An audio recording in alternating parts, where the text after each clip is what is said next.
भैया, माँ क्यों चली गई और कहाँ चली गई?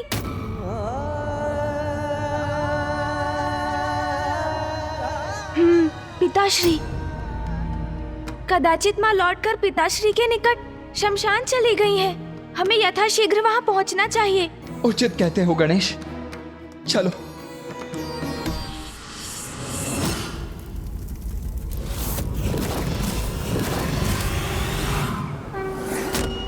प्रणाम पिताश्री।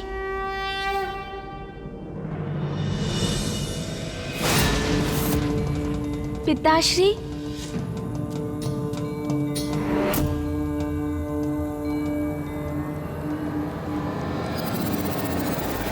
पिताश्री, कृपया कर अपने ध्यान से बाहर आइए। पिताश्री, माताश्री महाकाली अंतर ध्यान हो गई है।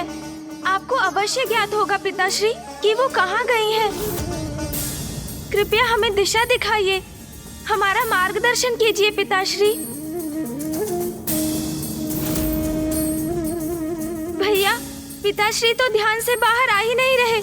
अब हम क्या करेंगे? ये तो मेरी भी समझ के परे है गणेश। पिताश्री क्यों शांत हैं? और माता इस प्रकार अचानक एकाएक क्यों अंतर्ध्यान हो गई? प्रथम पूज्य गणेश जी, माता ने मुझे इतना महान दायित्व सौंपा है, उनकी लीला की गाथा के ग्रंथ को रचने का आदेश दिया है, किंतु अभी भी उनकी लीला पूर्ण नहीं हुई। आपने माता से जो प्रश्न पूछे उसका उत्तर दिए बिना ही वो अंतर्ध्यान हो गई, और उन्होंने सर्वप्रथम श्री मातंगी रूप क्यों धारण किया, ये तो हमें अभी भी ज्ञात नहीं।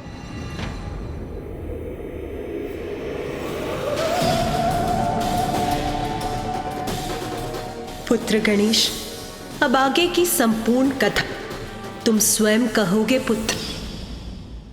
गणेश, माता ने तुम्हें शक्ति प्रदान की है ना कि तुम आगे की कथा ज्ञात कर सकोगे और कहोगे।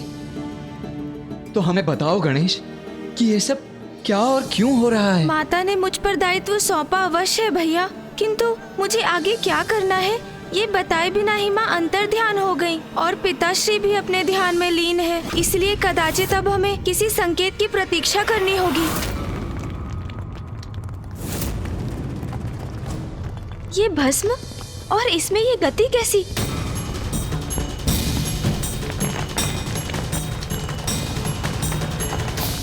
गणेश, क्या हुआ? तुम कुछ कहते क्यों नहीं?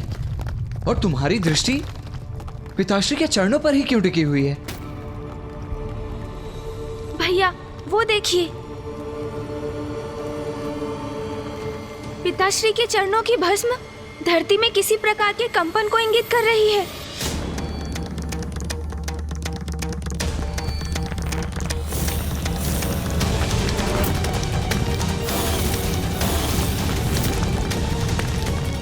मुझे ज्ञात करना होगा कि ये कंपन कैसे हो रहा है।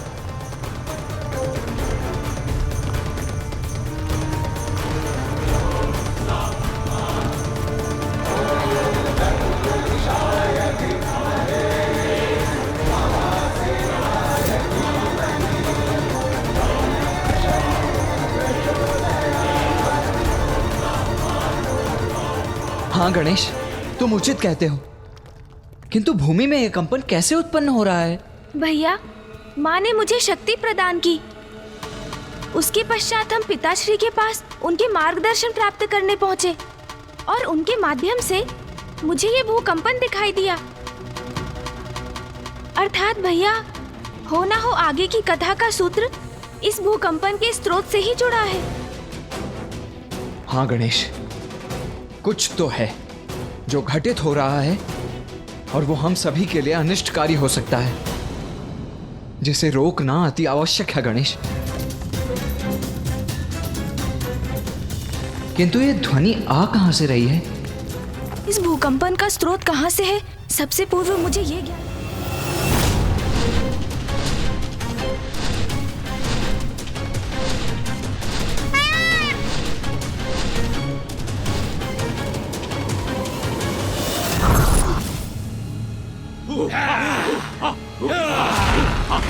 Yeah!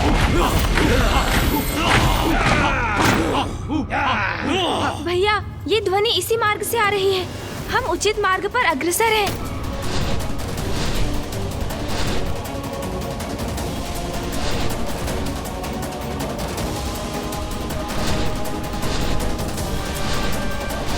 हमें कैलाश को पार कर उसके आगे जाना होगा।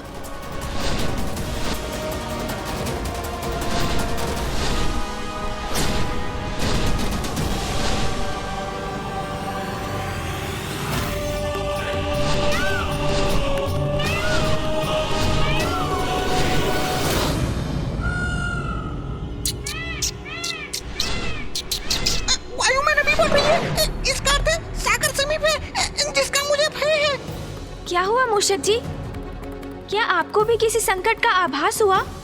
नहीं प्रभु, मैं तो बस पिछली बार का स्मरण कर सागर के ऊपर जाने से विचलित हो रहा हूँ। पूर्व में आपने मुझे सागर में प्रवेश करने का आदेश जो दिया था प्रभु।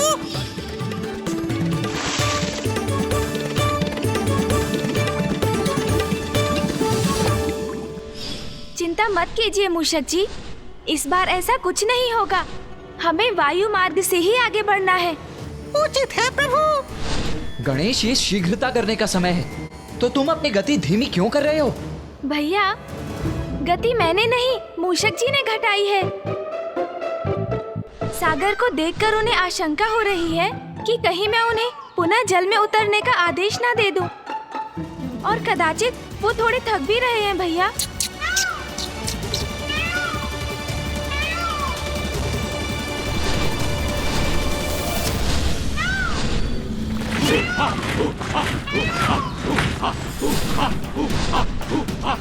वहाँ जो भी हो रहा है हमें ज्ञात नहीं, इसीलिए गति धीमी करने का तो कोई औचित्य ही नहीं। हमें शीघ्र अतिशीघ्र वहाँ पहुँचना चाहिए और इस प्रकार कि वहाँ किसी को भी हमारे आगमन की सूचना ही ना हो।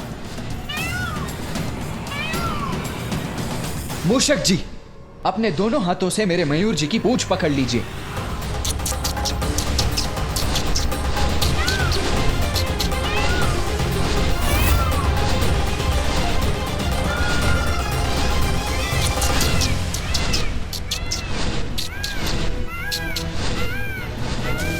उचित है, इसी प्रकार थाम कर रखिए।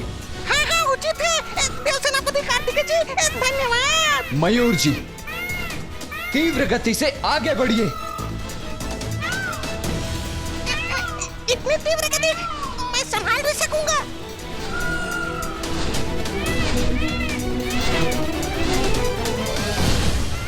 आपने उचित उपाय किया है भैया। अब हम शीघ्र उस कंपन और ध्वनि के स्रोत तक पहुंच जाएंगे। अब ऊपर चलिए मयूर जी।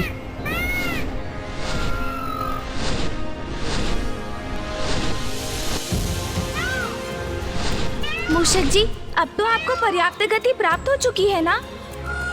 इसलिए अब मयूर जी को छोड़ दीजिए और इसी तीव्र गति से आगे बढ़ते रहिए। जो आज्ञा प्रभु।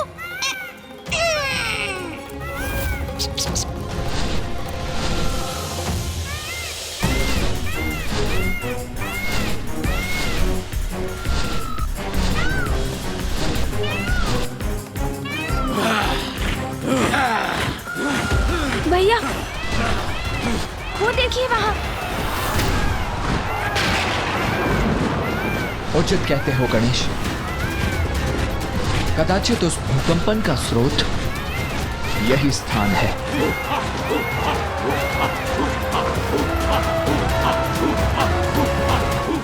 मयूर जी, यहीं रुकिए। रुकिए मूषक जी।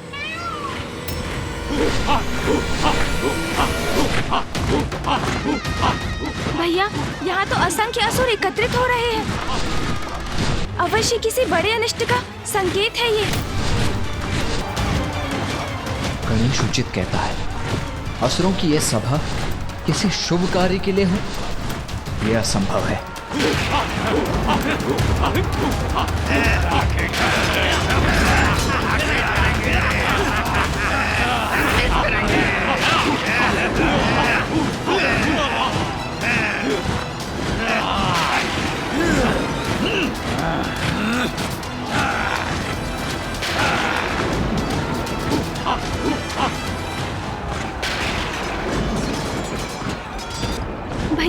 इतनी भारी संख्या में इन असुरों का यहाँ होना इनकी किसी अनिष्टकारी योजना का ही संकेत है। योजना जो भी हो गणेश, मैं उसे कभी क्रियान्वित नहीं होने दूंगा। पुनः इन असुरों को सृष्टि की शांति कदापि भंग नहीं करने दूंगा मैं। भैया रुकिए। बुरे का अंत करने में प्रतीक्षा क्यों गणेश? मैं अभी जाकर इन असुरों का वध कर देता हूं।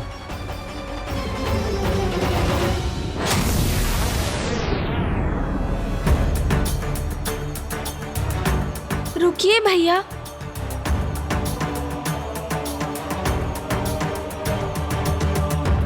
भैया स्वयं पर नियंत्रण रखिए।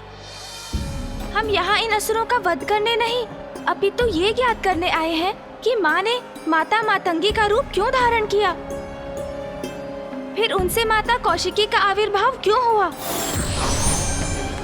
भैया माता श्री महाकाली के रूप में माँ ने हमें अपनी लीला सुनाई, किंतु इस एक प्रश्न का उत्तर दिए बिना वो अंतर ध्यान हो गईं। और फिर हम उनसे और पिताश्री से संकेत पाकर यहाँ पहुँचे,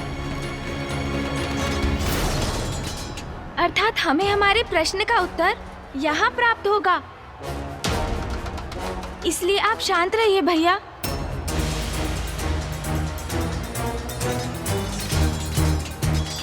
किंतु गणेश वहां भीतर हो क्या रहा है, ये जानने हेतु हम भीतर जाएं भी तो कैसे? यदि हम अपने सामान्य रूप में वहां गए तो इन असुरों की दृष्टि हम पर अवश्य पड़ेगी ही पड़ेगी। तो क्या करें हम? अब क्या भिन्न रूप धारण कर कर भीतर जाएं? भिन्न रूप? ये उचित कहा है आपने भैया। गणेश, तुमने कोई सुझाव नहीं दिया।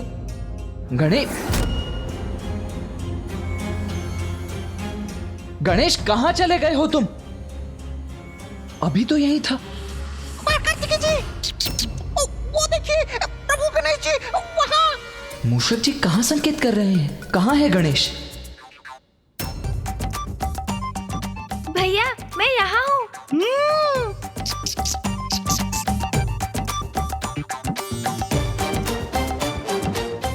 गणेश, ये क्या कर लिया तुमने? क्यों भैया, मेरी युक्ति उचित नहीं लगी आपको? हम सूक्ष्म रूप धारण कर भीतर जा सकते हैं और वहाँ क्या हो रहा है ये भली भांति ज्ञात कर सकते हैं।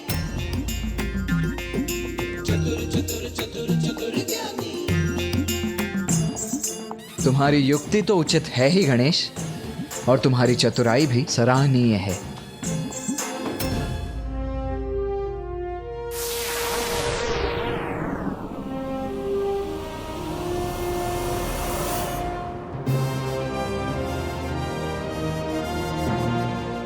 देखा भैया, अब हमें कोई नहीं देख सकेगा।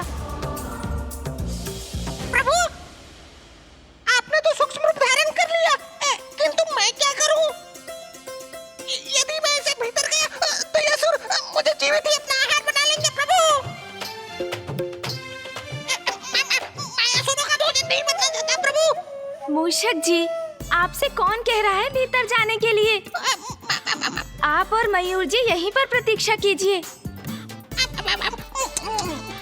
क्योंकि आप दोनों यहीं सुरक्षित रहेंगे। उचित है प्रभु। चलिए भैया।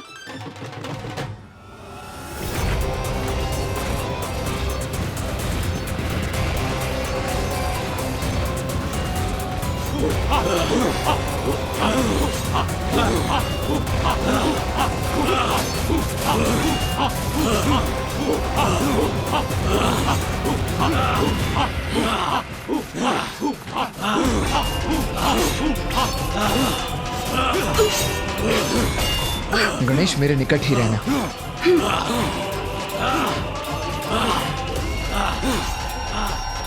भैया, इन विशालकाय असुरों से मेरी दृष्टि बाधित हो रही है। मुझे कुछ भी नहीं दिखाई दे रहा।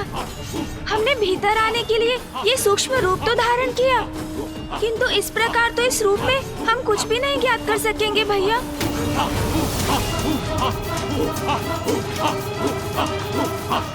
हाँ गणेश, हमें आगे बढ़कर किसी ऊंचे स्थान पर स्थित होकर देखना चाहिए कि ये असुर यहाँ क्यों एकत्रित हुए हैं। हाँ भैया, यही उचित होगा। चलो गणेश।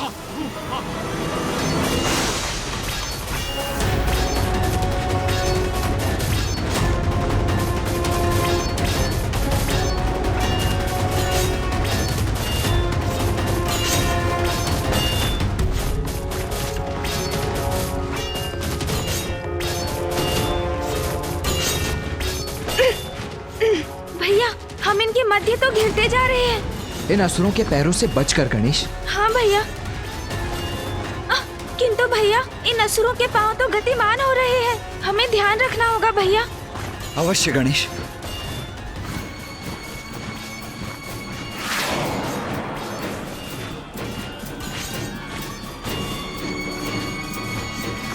अब ये कैसी ध्वनि थी?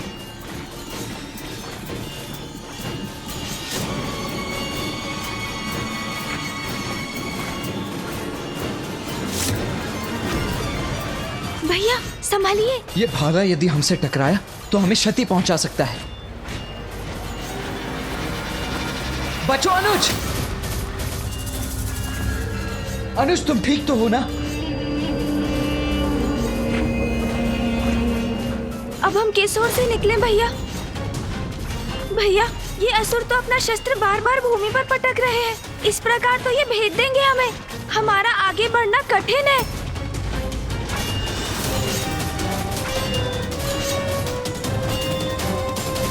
जो भी हो गणेश, हमें आगे तो बढ़ना ही होगा, किंतु सावधानी से आगे बढ़ो। भैया ध्यान से।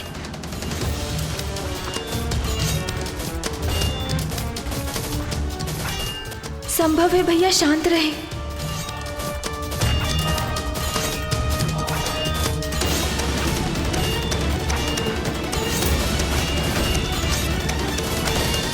क्या हुआ भैया? गणेश, मेरा अनुसरण करने के लिए तैयार रहो।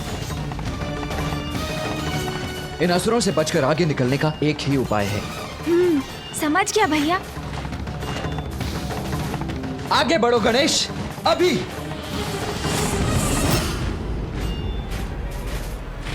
मैं भी आपके पीछे आ रहा हूँ भैया।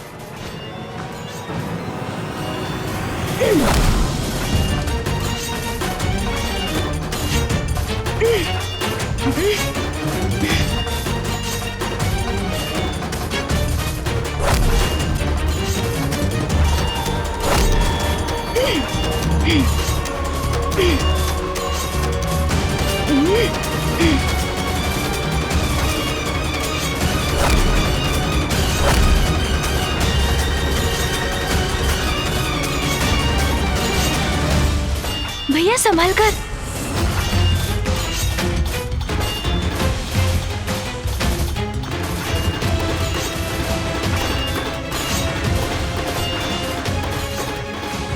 भैया, हमारा संदेह उचित था। इन भांति भांति के असंख्य असुरों की ये सभा अवश्य किसी बड़ी भावी अनिष्टकारी घटना का संकेत है। हाँ गणेश, किंतु यहाँ से भी कुछ स्पष्ट नहीं हो रहा है।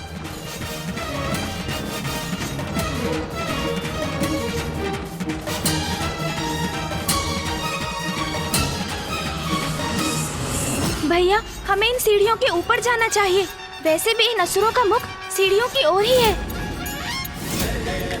यदि एक बार हम ऊपर पहुंच गए तो संपूर्ण दृश्य स्पष्ट हो जाएगा और साथ ही हमें ये भी ज्ञात होगा कि इन सीढ़ियों के शिखर पर क्या है।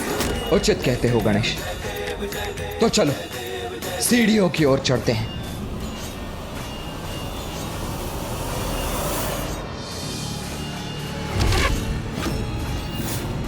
सावधान भैया। भैया बचिए।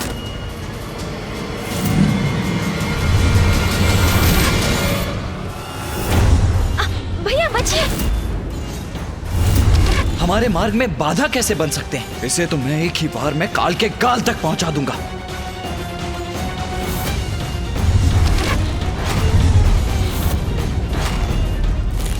ये क्या? भैया तो आवेश में आ रहे हैं। कहीं क्रोध में आकर वो इन असुरों पर आक्रमण ना कर दे। यदि ऐसा हुआ तो तो हमारे यहाँ आने का उद्देश्य ही विफल हो जाएगा। वो हमें कभी ज्ञात नहीं हो पाएगा जो हम ज्ञात करना चाहते हैं। भैया नहीं। संकट के समय विपरीत परिस्थिति में केवल युक्ति से काम लेना चाहिए, अन्यथा बड़ी हानि हो सकती है।